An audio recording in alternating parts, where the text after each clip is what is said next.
How to fix Facebook Messenger switch account on your Facebook account. Today guys, I'm gonna show you and share with you how to fix this problem. Just watch this video until the end. So let's start. First you just open settings of your phone, then go to apps, and on apps go directly to Facebook.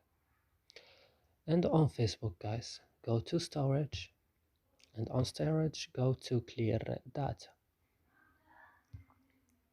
Then click OK, and that's it, your problem will fixed.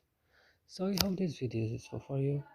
Do not forget to like, also to subscribe in our channel, and see you in another videos.